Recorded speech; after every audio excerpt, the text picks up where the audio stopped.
Welcome to the Manifest, Manage, and Multiply Money podcast.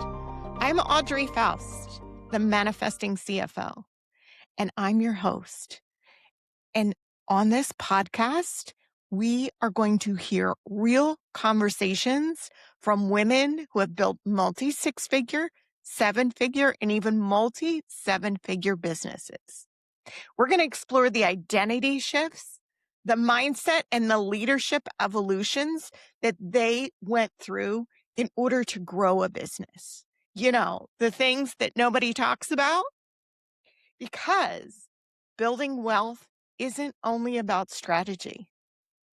It's about the mindset and the woman you have to become in order to do this. Now, let's dive in. Today, I am so excited to be interviewing a multi-six-figure coach, Hannah Boeck. Hannah is a business coach and creative strategist who helps women reach their next level by turning the skills they already have into real income without reinventing themselves or burnout. She's also a website designer and branding expert who believes your online presence should do the heavy lifting so sales and clients come easily.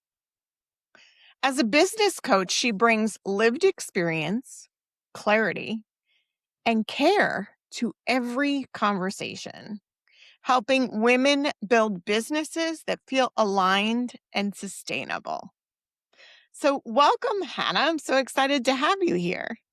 Thank you so much for having me here, Audrey. It's such a pleasure. And I remember when you invited me to the podcast back at Business by Design in December. So congrats on getting it off the ground. This is so exciting.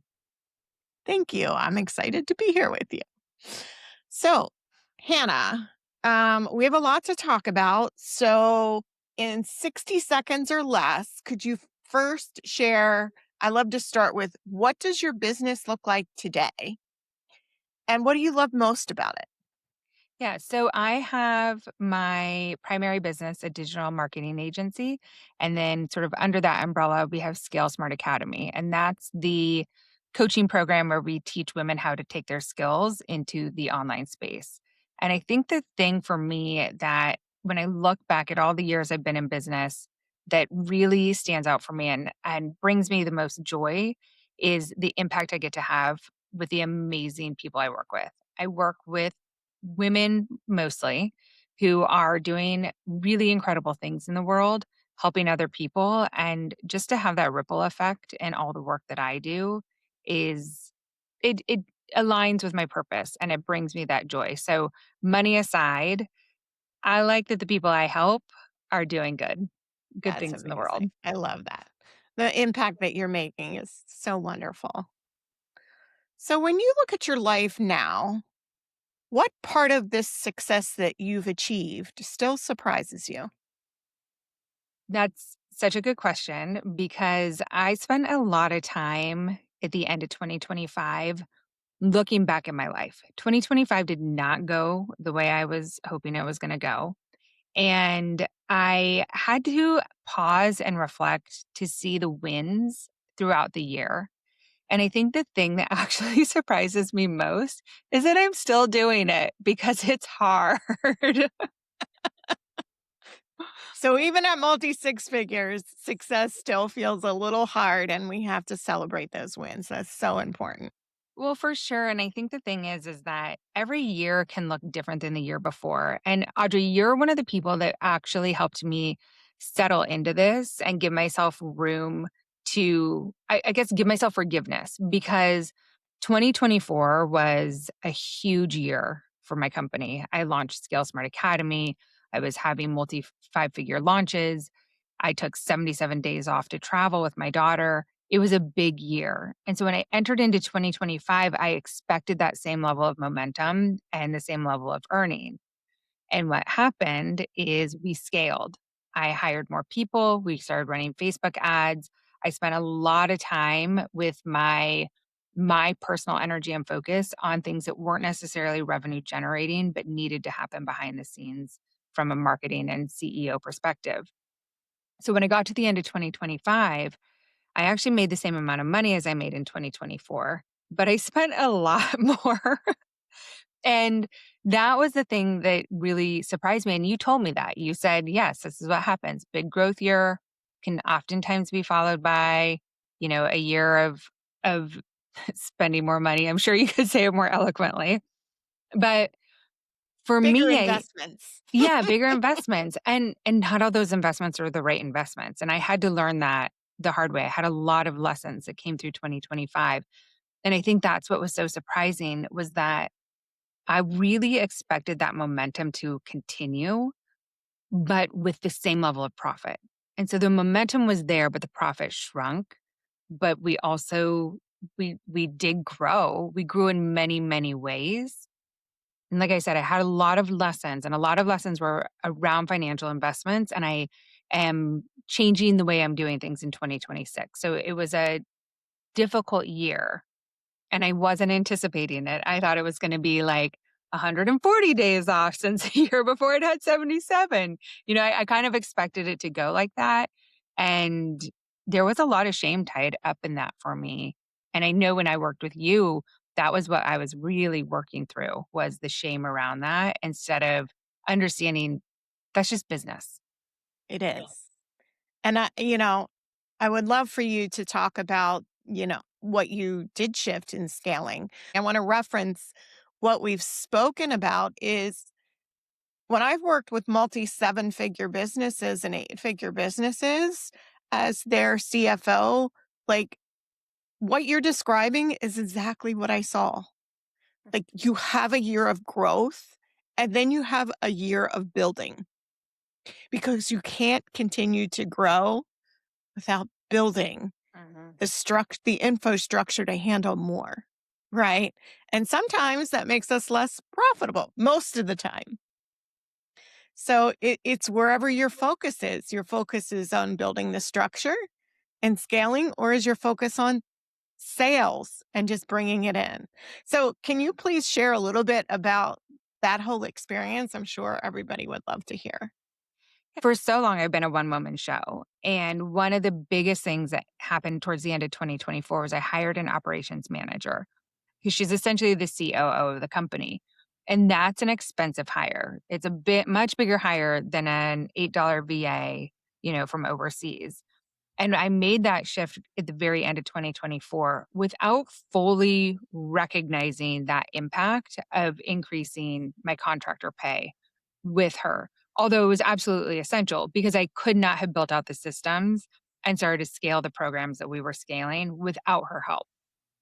So that was my number one best investment, was bringing on a team member who, as we brought more team members on, could manage the team and make us more efficient as we grew. The area that I invested in where I would say the biggest learning curve was in ads. And without getting into the nitty-gritty of ads, because I'm absolutely not a Facebook ad strategist, for me, the lesson here was trusting that I know how to do things and that I don't have to do things the way people tell me I should. And in business, I think as women, we override our intuition so much and go, well, the whole world is shooting on me. They're shooting on me on my social media feed. I'm being shut on in, Facebook groups. I'm allowing myself to be shut on, by the way. Nobody's shooting on me, without my permission. I'm opening the door for Of this course. and looking externally for all of these ways that I'm supposed to be doing business. And one of the ways that we're told to scale is, paid ads. And absolutely, did it work? Yes, we saw returns on our investment, but then we didn't.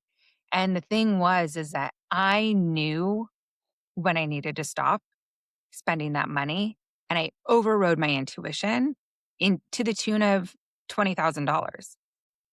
And that's okay, because if I look back at that lesson of trusting myself, number 1, that I know what I'm doing. Number 2, that I don't have to do things the way everybody else is doing them. That my business and my customer are different than anybody else's business and customer. Even if you had a similar business in the same niche, there would still be enough differences that we don't have to do things the same way. And so that was a really big one for me in terms of the way I was spending money because, man, it was painful, to spend all that money and not in the end, and it was on a big launch, and to not have that launch take off and not to get the members into the program that we had anticipated. But also, I think we have to recognize that not only are our businesses shifting, but our customers are shifting right along with us, with the landscape of the entire world shifting very rapidly in 2025. There was a lot of change with AI and the I would call it kind of the boom of online courses and online businesses in the early 2020 to 2023, Yeah. that The dying COVID down. era. Yeah, yeah, it really changed things. So for me, to kind of sum all that up, and I can't even remember your original question, but It's it okay. really goes back to following my intuition and releasing the shame. It wasn't a bad business decision. It was a learning opportunity. And success and failure, they're not mutually exclusive. They are the same thing. You must have failure in order to have success. And I had to recognize that. 100%. Yeah, we all look at failure as something wrong, but I love that whole shift that you just mentioned, success and failure. You have to have one to have the other, right? How do you even know what a success is if you don't have a failure? Well, and James Wedmore, one of our mutual, I guess, mentors or coaches, he always says that success is a terrible teacher. And it really Mm. is because I think that's what happened for me in 2024 was a big part of my income was coming in from something that I had been doing one way for so long and it had been successful that I wasn't recognizing where things were breaking down because the money was sort of glossing over that. And all those cracks got exposed in 2025 and we had to fill them in and it slowed down our momentum a little bit. But again, it with the failure came the lessons, and therefore I feel today incredibly poised for a year that will become epic. Of course. I'm excited for your year, Hannah. I can't wait. So I you kind of answered another question I have, and like what belief did you have to let go of? And you talked about the belief of that somebody else externally knows the answer and that not internally listening to our own tuition and overriding that. I think as women, that's so important. And we often think we don't have the answer. And usually we do if we listen. And Mhm. that was such an amazing lesson that you got to learn. And one of my favorite. Yeah, I will say this though. The other lesson, and this is not one that I have fully figured out, but it is one that I've worked with you on, Audrey, is that you have to work hard to be successful. And I believe this for me is like ingrained deeply into my DNA. My grandfather was an entrepreneur and business owner who, according to my mother, would work, come home and eat dinner and go back to the office. I grew up with two parents who owned their own business. They worked 6 days a week around the clock to make money. And so the only model I had Yeah. was that you have to work hard to make money. And this year, when I was traveling around Montana road tripping with my daughter, I was booking more projects and making more money than I was making when I would sit in the office. And that remains true. Whatever energy shifts for me when I am having fun and I take a step back, the sales come in. Actually, this weekend we were snowed in. I took the weekend off. I did a little bit of work here and there just to kind of get caught up on some things, knowing that we were going to have, more weather this week. But I played games and we painted and we baked and we just spent time together as a family. And the amount of passive income sales I made this weekend were way more than I make on a normal weekend when I find myself up in the office hustling. Yeah. It's so true. I mean, I have similar experiences to you, Hannah, like on the beach, toes in the sand, and money comes in, right? It's just when we're actually in that energy and that vibration, it just shows up for us. So, Mhm. thank you for sharing that. That was beautiful. What truth about money becomes clear once you've lived it. Like what truth about money has become clear once you've lived it. Ooh, That you kind of shared one right there with yeah. making money is hard. The money is energy. This for when I actually was DMing with a woman I met at that conference last December, and I was saying to her, when I do my money work, the money comes in. And the second I stop doing the money work, I fall back and it's very easy for me to fall back into some old patterns and beliefs.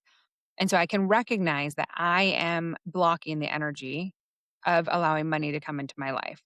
So for a long time, I used to call my mailbox my money box. And every time I'd open my I love mailbox, that. I would have a full expectation that money would be in there and there would be and money would come to me from the weirdest places. Money would Money come in my box. money box. I Yeah. love it. Mailbox is money box. It's Like, the money box. Money can come. You guys don't even realize it. Like a check from a class action lawsuit. I forgot I filled out that little form once, I mean, just weird. Oh, a tax refund from 2022 just came in my money box. So when I shift that mindset and relax and release this stranglehold of needing to know where the money's coming from, money flows. But the second I'm like, where's the money coming from? Oh, I have to like organize it and figure it out. Then I choke up and everything just sort of dries up in terms of the flow of my money. so I love that. And you're obviously a believer in manifestation. That is such a great thing to I'm gonna steal that, my money box. Yeah, it's a big one. Last night as I was going to bed, I read. I scroll sometimes to while I wait for my melatonin to kick in, and saw this quote, and it's the one that stuck with me and I carried into my day today, which is whatever we focus on is what we get more of. And I have been very hung up on my numbers from 2025, the shrinking profit, some of the debt that we carried into this year. And that's all I'm focused on instead of shifting to all of these ways and shifting my energy and focus to all these ways where money can come into me and just opening myself up to receive and focusing on the like endless abundance of the world and the universe and knowing that I too deserve to receive as much as everybody else and that it's my birthright. And that has been another big one for me in terms of like lessons and manifestation is shifting away from the difficult, negative, Yeah. and I don't even want to call it negative. I feel like that's like applying emotion to this thing that's just in existence, and it won't be for long. We give money such power, Mm. right? I did a little exercise with someone around shifting. They had a loss for the year. So I'm like, what if that loss for the year, like, what if you just took away the negative? And now all of a sudden, whatever that negative was, it was a positive. And feel your energy shift. You can also do that with debt. What if your debt that you have is actually how much money you have in the bank? That simple reframe is just so powerful and it makes you realize how much we how much energy we put on these numbers that are just I numbers. know they're just these abstract symbols. The thing for me, I think, around the debt piece is I don't know that it's so much even my own belief as me adopting the stories of others. So I've got a dear friend who's like $3,000 on the credit card and she's just sick to her stomach about that kind of debt. And I have somebody else that I know who looks at people with debt and will speak about them. Oh, I can't believe they have this much debt and they have that much debt. And I watched my mother struggle with debt. And so there's all these stories that it's so negative instead of I just borrowed from my future to Yeah. grow my business and the universe will pay it back. It's not my story that I'm carrying around. I'm carrying around their stories. That goes back to this idea of like letting other people's ideas infiltrate and cover up my own intuition and beliefs. Yeah. You make a great point. Like there's so much negative energy around debt. And you look at any business, and the bigger they are, more debt they have. You look at their financials, you're not going to see a big business without debt. Like, you're just not going to see it. It doesn't exist. Like, Mhm. you can use debt as leverage. And I've always said that. Like, you're just, like you said, either borrowing from your future or deciding to pay it off over time. That's all you're doing. I'm just deciding I'm going to pay this off over time. But I know my parents put a very strong hold on debt in me as well. Like, you can't carry a balance on your credit card. How much I appreciated that. It's definitely something I had to work on, right? Like you. Like, I never, of course, 25%, 30%, like, interest on a credit card can strangle you over time. Mhm. But sometimes we get to make that decision if that investment is worth that. So, For yeah, sure. Yeah, it is. It's you have to be smart about it.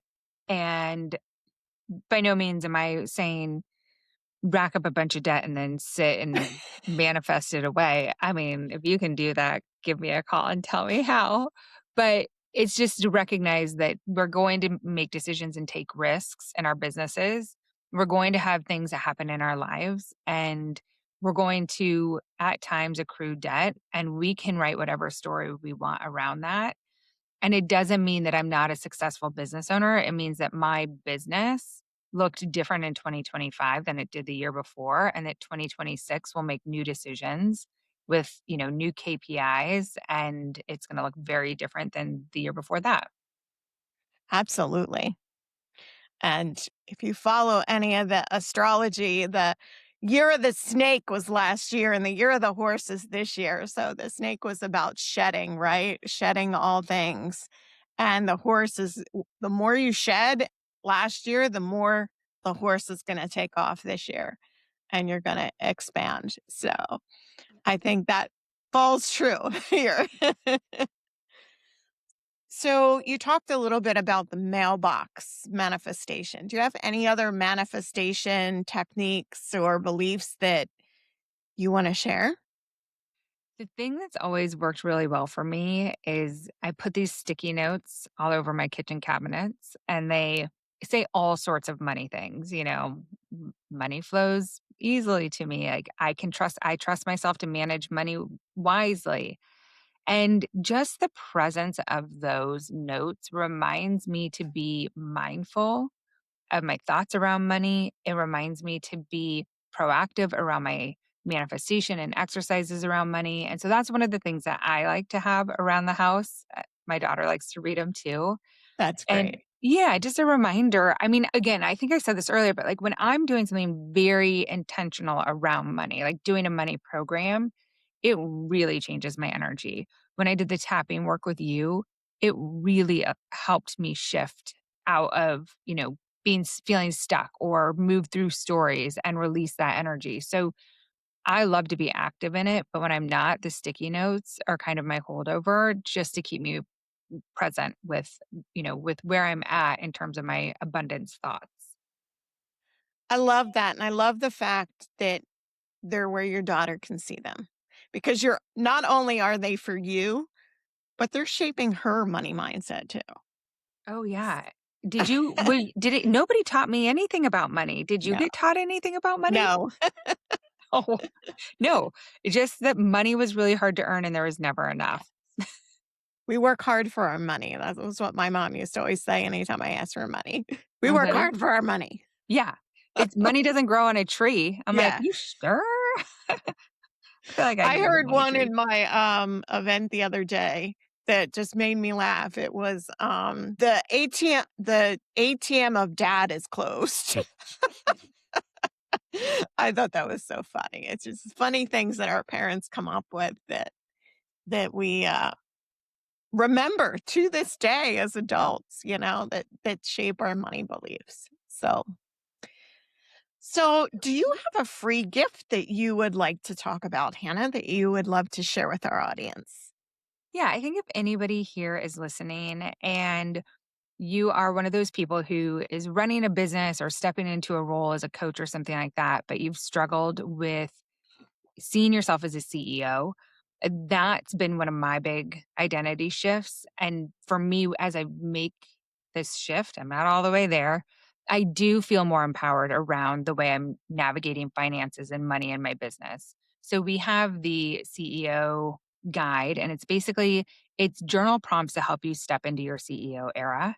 And you can grab that on my website, and I'm sure you'll link to it in the show notes. But it's at Cued Creative, CUED, creative.com/podcast. And it's just right there on the podcast page at the top of the page, and you can grab that freebie. And I think the more we step into our power around money, the more we also get to step into our role as the CEO of the company and not just having another job. Absolutely. Thank you for sharing that. Since you touched on that, like acting as a CEO, what's something you did differently to go from Hannah not acting as a CEO to Hannah as acting as CEO? So last summer, I was driving home from Montana, which was like a 14-hour drive for us. That's a lot of time to think. And so my daughter was watching like the sound of music in the back seat. And I just finally understood this concept of begin with the end in mind. Now, I've heard this a million times, be do have, begin with the end in mind, but I had never been able to fully wrap my head around it. And so as I'm driving and I'm saying to myself, like, my plan for our Scale Smart Academy is to take it to for it that program alone to be a seven-figure program, meaning it brings in 7 figures a year to our company. Well, how on earth am I gonna get there? And the thing that I realized is that I was constantly working from a reaction mode and chasing. So I could see the goal that I wanted, and I'm working and trying to get there from a place of lack, a place of chasing, putting out fires, and reaction. But the second I shifted to, well, this program brings in $1 million a year. How did I get there?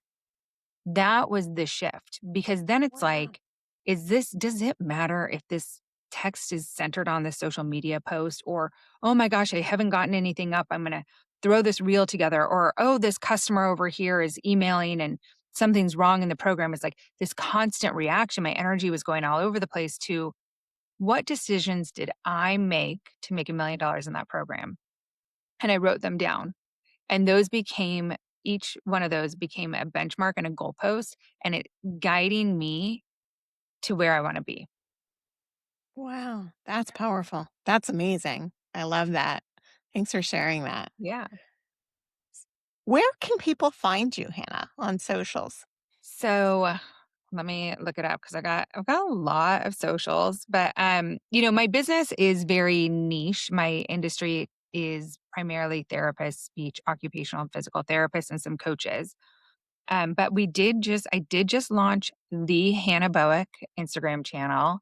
And I think that's a great place for people to follow me because it's going to be more my personal story and behind the scenes and a lot of conversation around the mindset piece that allows us to step into our next level.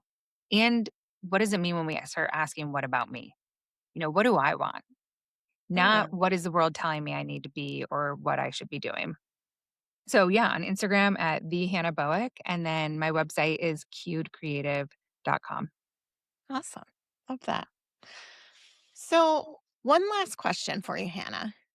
If you could speak to the woman standing on the edge of her next level, what would you want her to know? Oh gosh, this is a good one. I did not pre-think this or prepare it. So we're just gonna riff here. The best answers come. Yeah. I think that if I'm speaking to myself is that I am fully and innately worthy of that next level. And that anything that comes, I will be able to handle it because I've handled every level before. And so just knowing that the next level is going to bring me into a new place, new people, new rooms, it's okay. It's that idea of being scared and doing it anyway, and knowing that my next level is really going to change the landscape of my life and welcoming that change with open arms and just trusting on the other side of it that it's going to be a beautiful thing. Ah, that's beautiful. Thank you so much, Hannah. And I appreciate you coming on and sharing your insights with everybody on building your business. Thank you so much for having me. Thank you for listening to the Manifest, Manage, and Multiply Money podcast. If this conversation resonated with you, please share it with another woman who's building something meaningful. And if you are enjoying this podcast, I would greatly appreciate it if you left a review. Leaving a review can help more women discover these conversations. And until next time, keep manifesting, managing, and multiplying your money.